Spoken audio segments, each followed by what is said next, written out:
Boa noite. Boa noite.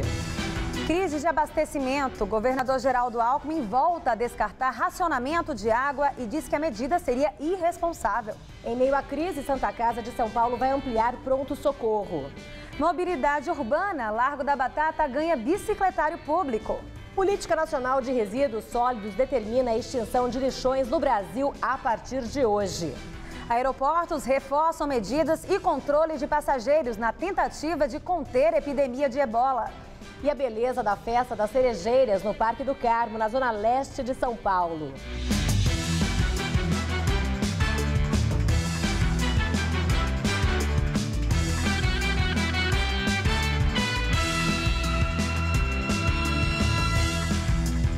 O Largo da Batata, em Pinheiros, ganha um bicicletário público com vestiário e oficina. O local irá funcionar 24 horas por dia e terá 102 vagas, além de manobristas para auxiliar na entrega e devolução das bicicletas. Mesmo com a implantação de mais um bicicletário na cidade, os ciclistas reclamam da falta de espaços para guardarem suas bicicletas. O espaço tem 100 vagas. Cada usuário pode guardar até 3 bicicletas ao mesmo tempo durante até 3 dias. Um kit de ferramentas fica à disposição para pequenos reparos. Tudo de graça. É só fazer o cadastro. Primeira vez que ele vier, ele cadastra o CPF, o nome e a idade dele, porque o bicicletário é para maior de 16 anos, e nós tiramos uma foto da bicicleta. Todas as outras vezes, é só ele falar o número do CPF e ele já estaciona a bicicleta. Precisa trazer cadeado? Não, os cadeados são próprios do bicicletário. O usuário não acessa a parte das bicicletas, só os funcionários do bicicletário. O novo bicicletário fica bem ao lado da estação Faria Lima do metrô e em frente à ciclovia que parte do Itaim, segue em direção à Zona Oeste e deve chegar até o CEAGESP. O bicicletário do Largo da Batata é fruto da pressão de moradores e ciclistas que precisavam de um lugar para deixar a bicicleta e tomar o metrô, já que o projeto da estação não cogitou essa possibilidade. A partir de um abaixo-assinado com mais de 20 mil nomes, começou a negociação e a prefeitura acabou assumindo o projeto. Integrar ciclovias ao transporte coletivo esbarra na falta de lugares seguros para guardar a bicicleta.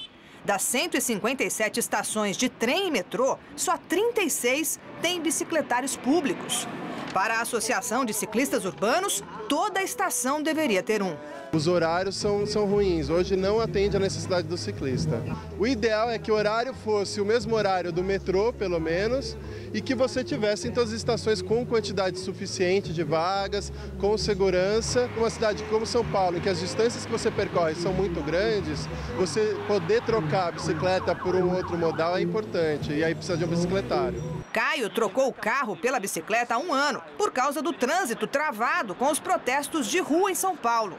Diz que costuma deixar a bicicleta no poste, por falta de lugares apropriados. Eu acredito que a demanda vai aumentar, porque as pessoas vão descobrir o quanto que a bicicleta ela é conveniente, né? Por causa das ciclovias? Por causa das ciclovias, porque as ciclovias vai trazer às pessoas uma sensação de segurança. E as vagas para parar a bicicleta? Esse vai ser um problema que eu acho que eu vou enfrentar e esse vai ser um problema grave, né? Quem vai só passear também reclama. O grupo Pedal da Vila Madalena, que organiza visitas a pontos turísticos, se queixa da falta de apoio ao ciclista. Querer juntar passeio cultural com o deslocamento de bicicleta em São Paulo é muito difícil, você fica limitado. Pontos turísticos não tem? Não, você vai para o centro da cidade, você tem pontos turísticos a visitar. Você tem o prédio do Banespa, que é o Altino Arantes. Você não tem um bicicletário e tem visitação agendada que você pode fazer. O edifício Martinelli, você pode fazer visitação, não tem onde deixar no bicicletário. Então, quer dizer, eles estão dentro de um espaço de calçadão, que é difícil de você ir de carro, muito mais prático seria prazeroso ir de bicicleta, mas por dificuldade de estacionamento você acaba evitando.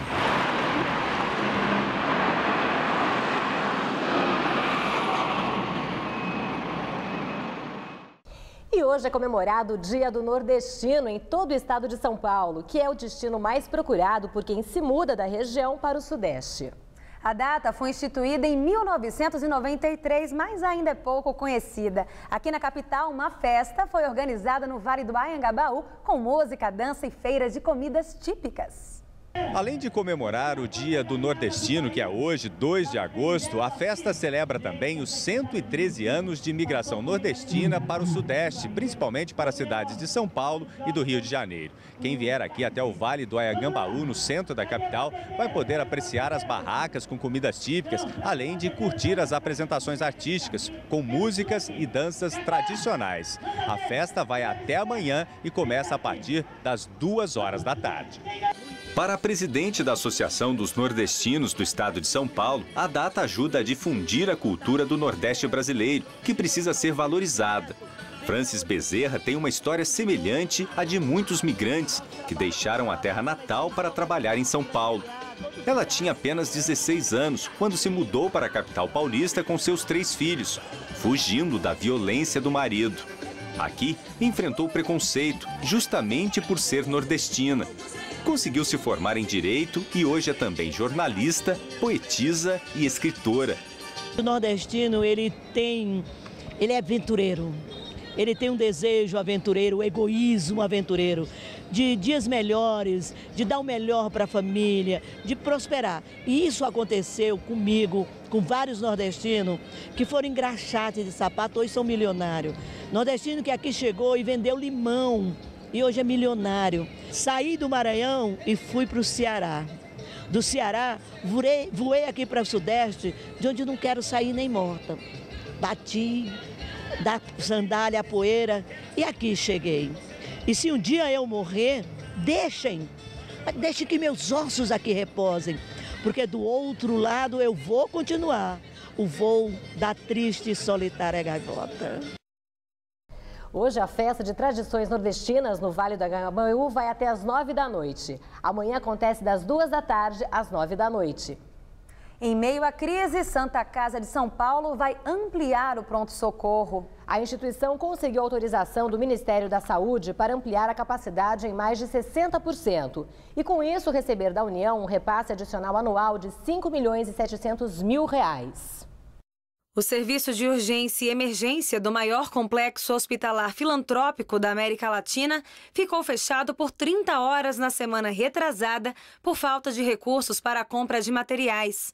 Para conseguir a autorização de ampliação, a Santa Casa teve de fazer uma série de adequações na estrutura física do pronto-socorro para transformar em leitos regulares os espaços onde atendia com macas improvisadas. Para começar a funcionar no novo formato e passar a receber os repasses reajustados, a instituição só precisa agora do aval da comissão intergestora que reúne os governos estadual e municipal. A próxima reunião do órgão está agendada para este mês e a expectativa da Santa Casa e do Ministério é de que o pronto-socorro já comece a funcionar com a nova configuração e com os repasses extras em setembro. Saiba agora quais são os destaques das principais revistas semanais de informação do país. Com a chamada de capa O Poder Evangélico, Carta Capital discute o que fazem os neopentecostais para ampliar sua influência na mídia e na política. Isto é, traz um tema de saúde e discute a eficácia dos remédios para emagrecer. Segundo a revista, os medicamentos à base de anfetaminas, proibidos no país há 3 anos, podem voltar a ser vendidos. Época faz uma reportagem especial também de saúde com a seguinte chamada: Gordura sem medo. A publicação afirma que novas pesquisas reabilitam a manteiga, o torresmo e outras tentações deliciosas que os médicos mandam evitar. E a revista Veja traz uma denúncia como matéria principal. Segundo a publicação, um vídeo comprovaria a fraude na CPI da Petrobras no Senado. Segundo a revista, o vídeo mostra uma reunião entre o chefe do escritório da Petrobras em Brasília, José Eduardo Barrocas, o advogado da empresa, Bruno Ferreira, e um terceiro personagem ainda desconhecido. De acordo com a publicação, a fraude consistia em obter dos parlamentares da CPI da Petrobras as perguntas que eles fariam aos investigados e, de posse delas, treiná-los para responder a essas questões. Segundo Veja, a fraude teria tido a participação de servidores graduados do Palácio do Planalto, da Petrobras, do PT. Num dos casos, a revista aponta que Nestor Cerveró, ex-diretor da estatal e apontado como responsável por um relatório que embasou a compra da refinaria de Passadina, recebeu tratamento VIP às vésperas de seu depoimento à CPI. Já a Graça Foster, presidente da Petrobras, teria recebido as perguntas por meio do chefe da empresa em Brasília. A CPI da Petrobras no Senado foi instalada em maio, após denúncias de irregularidades e má gestão na estatal. Formada por maioria governista, a CPI é boicotada pela oposição, que diz que a comissão é chapa branca. Devido a esta crise, uma CPI mista foi instalada no final de maio, com a presença de deputados e senadores. E segundo o jornal O Estado de São Paulo, a oposição vai cobrar explicações da presidente Dilma Rousseff sobre a participação de um assessor especial do governo na suposta trama de antecipação das perguntas aos depoentes da CPI da Petrobras no Senado. Integrantes do PPS no Congresso defendem a anulação dos depoimentos feitos até aqui por representantes da estatal. Procurado pelo jornal, o presidente da CPI da Petrobras no Senado, Vital do Rego, do PMDB, diz desconhecer a criação de um suposto esquema de antecipação das perguntas aos depoentes da comissão. A Petrobras afirmou à Veja que colabora com as investigações em andamento. Veja as manchetes de amanhã dos dois principais jornais de São Paulo.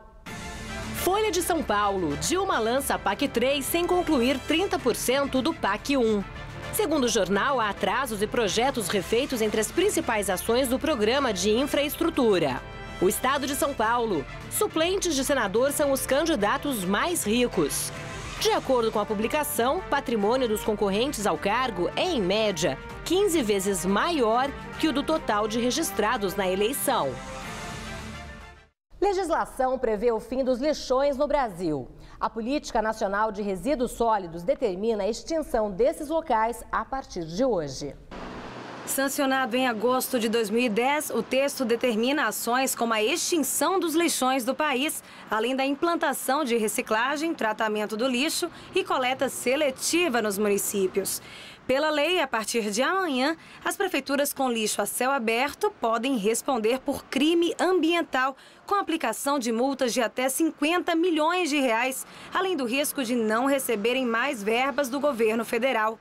Os prefeitos correm o risco de perder o mandato, mas a lei não deve ser aplicada por muitas cidades. Segundo o Ministério do Meio Ambiente, somente 2.202 de um total de 5.570 municípios estabeleceram medidas para garantir a destinação adequada do lixo. Final de semana quente e ensolarado, em pleno inverno. O sol brilhou forte neste sábado e as temperaturas subiram bastante em relação aos últimos dias. Várias cidades no interior e também no litoral de São Paulo registraram temperaturas na casa dos 30 graus. Aqui na capital paulista, os termômetros chegaram aos 27 graus. E segundo os meteorologistas, vai esquentar mais amanhã. Vamos ver em detalhes a previsão para o Brasil e todo o estado de São Paulo. Uma grande massa de ar seco continua afastando as condições de chuva e mantendo o tempo aberto em quase todo o país.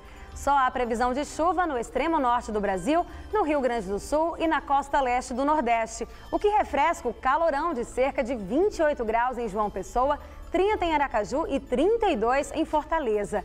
No sul e no sudeste ainda faz friozinho de madrugada, mas durante o dia o sol forte ajuda a esquentar.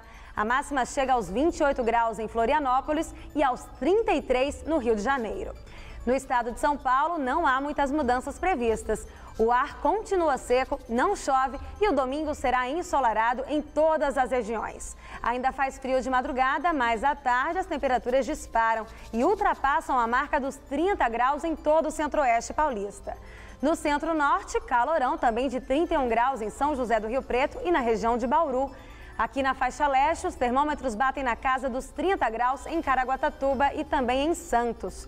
Na Grande São Paulo, o domingo será de sol entre pouquíssimas nuvens. Nessa madrugada, mínima de 15, amanhã à tarde, máxima na casa dos 28 graus. Na segunda, nada muda. Já na terça-feira, o tempo deve ficar fechado e esfria. Os termômetros oscilam entre 13 e 18 graus. Na quarta, o tempo volta a abrir, mas a máxima não ultrapassa os 22 graus. Governador Geraldo Alckmin volta a afirmar que não pretende mudar nenhuma estratégia relacionada ao abastecimento de água no estado. Durante evento com o primeiro-ministro do Japão, Alckmin disse que seria irresponsável adotar o racionamento neste momento. Ele afirmou também que a população vem colaborando e economizando água. Relatório da Sabesp divulgado ontem mostra que julho foi o 6º mês do ano em que choveu abaixo da média histórica na região dos reservatórios do sistema Cantareira. De acordo com a companhia, ao longo dos 7 primeiros meses de 2014, a precipitação acumulada foi de 57% do esperado, o que teria agravado a crise de abastecimento da Grande São Paulo. No sistema Alto Tietê, as chuvas também vieram com menos intensidade. Choveu 67% do esperado. Começou hoje, no Parque do Carmo, em Itaquera, a 36ª edição da Festa das Cerejeiras. A árvore, também conhecida como Sakura, é um tradicional símbolo do Japão.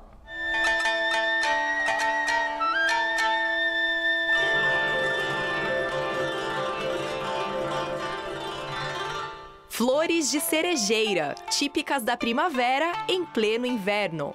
Elas aparecem sempre em agosto, quando é primavera no Japão. Mas aqui no Brasil, a florada já chegou e o friozinho ainda não foi embora. Tradicionalmente, esse momento é coroado com a realização dessa festa oriental, que em São Paulo é organizada pela Federação Sakura e IP do Brasil. É uma árvore símbolo do Japão, que é muito venerado, principalmente nessa época em que o pessoal faz hanami.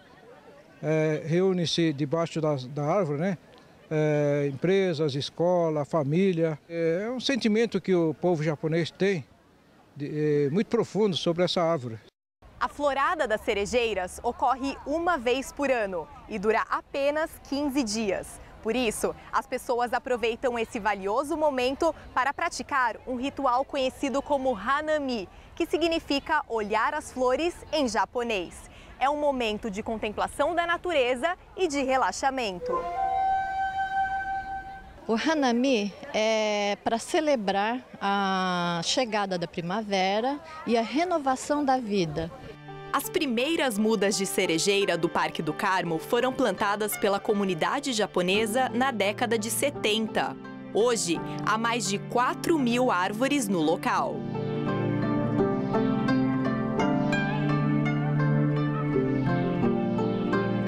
Muita paz. Muito gostoso esse contato com a natureza. Olha esse azul. Você viu esse azul do céu? É lindo. E essas rosas, as cerejeiras, né?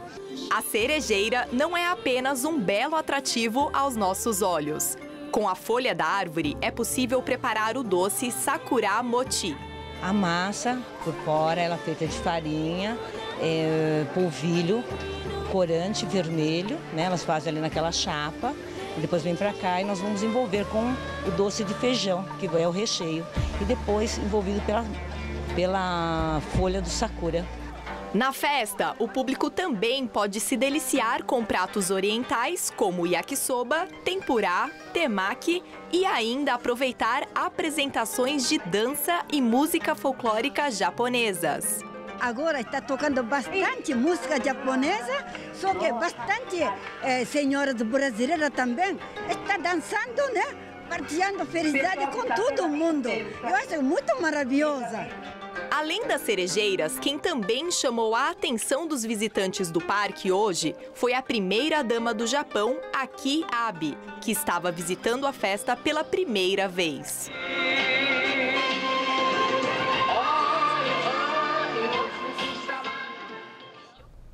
A Festa das Cerejeiras acontece no Parque do Carmo, em Itaquera, na zona leste de São Paulo. O evento continua neste domingo, começa às 9 da manhã e termina às 5 da tarde. A entrada é gratuita, há transporte também gratuito da estação de metrô Corinthians Itaquera até o parque. Caixa Econômica Federal fará um sorteio a mais da Mega Sena na semana do Dia dos Pais. 3 sorteios estão programados já para a próxima semana. Eles acontecerão na terça, na quinta e no sábado. Com isso, de acordo com a Caixa, não será realizado o sorteio de quarta-feira, como de costume. Giba, um dos maiores jogadores de vôlei de todos os tempos, decide se aposentar das quadras. O atleta de 37 anos está sem atuar na modalidade desde março. O jogador colecionou 29 títulos durante 17 anos de seleção brasileira. O principal foi o ouro nos Jogos Olímpicos de 2004, em Atenas. O ponteiro também conquistou o tricampeonato mundial e venceu 8 vezes a Liga Mundial. Giba atuou em 319 oportunidades pela seleção brasileira entre os anos de 1995 e 2012. Em sua carreira de clubes, Giba defendeu equipes do Brasil, Itália, Rússia, Argentina e Emirados Árabes Unidos. E a seleção feminina de vôlei do Brasil venceu a Itália por 3-0 na segunda partida do Grand Prix, disputada na cidade de Sassari. Amanhã o Brasil enfrentará a República Dominicana, enquanto a Itália pegará a China. Na próxima sexta-feira, a seleção brasileira estreará a segunda fase do Grand Prix, em São Paulo, contra a Coreia do Sul. Um casal australiano abandona o bebê com síndrome de Down com mãe de aluguel na Tailândia. O casal contratou a mãe de aluguel tailandesa e abandonou um dos filhos gêmeos porque ele tinha síndrome de Down. O bebê Gemi, agora com 6 meses, também tem uma doença congênita no coração e a mãe não pode pagar pela cirurgia. Segundo um jornal australiano, a mãe tailandesa recebeu quase $12 mil para ser barriga de aluguel, pois o casal australiano não podia ter filhos. Médicos inspecionam passageiros em aeroporto do Togo após pessoa infectada com o vírus Ebola passar pelo país. O passageiro infectado com o vírus mudou de avião em Lomé, no Togo, e viajou para a Nigéria. Ele morreu em decorrência da doença. Agora, os passageiros estão sendo inspecionados ao entrar e sair dos aeroportos. A companhia aérea Emirates decidiu suspender seus voos para a Guiné, país onde o surto da doença se espalhou. Com isso, a empresa é a primeira grande companhia aérea internacional a impor restrições em resposta ao surto do vírus mortal na África Ocidental. Até agora, 700 pessoas já morreram por causa da ebola. Essa já é a pior epidemia desde que o vírus foi descoberto, há quase 40 anos.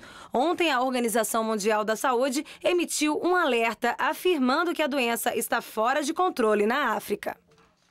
A guerra no Oriente Médio. 29 palestinos morreram nos ataques aéreos dessa madrugada em Rafah, no sul da faixa de Gaza. Em 2 dias, pelo menos 150 pessoas morreram.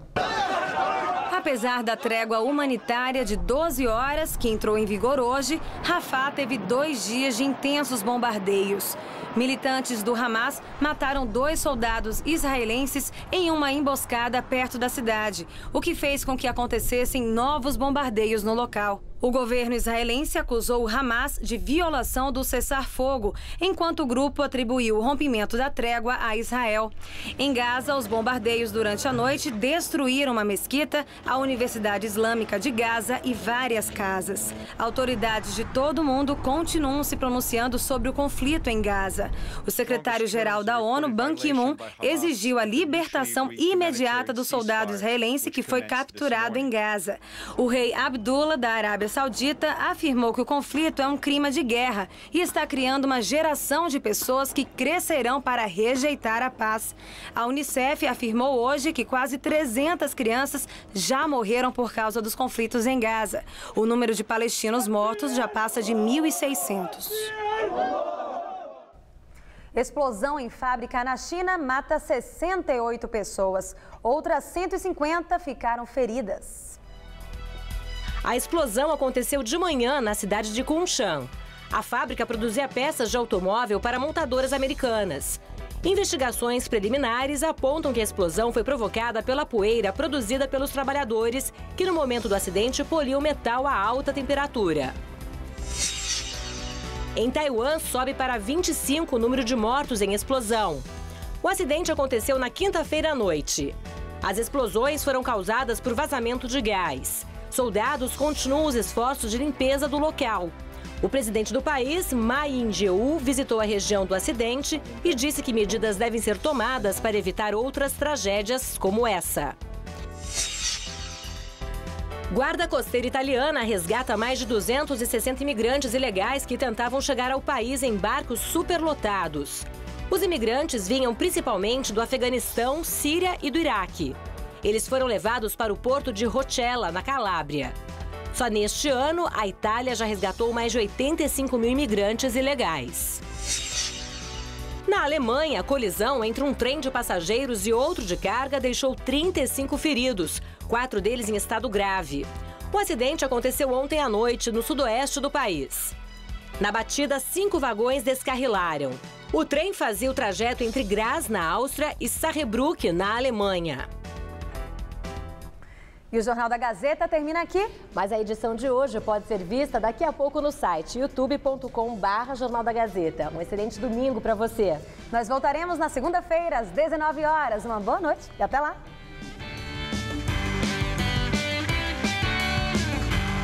Confira uma reportagem sobre a cerveja com o Vem Comigo. Domingo, 11h30 da noite. Assista agora, Gazeta Imóveis.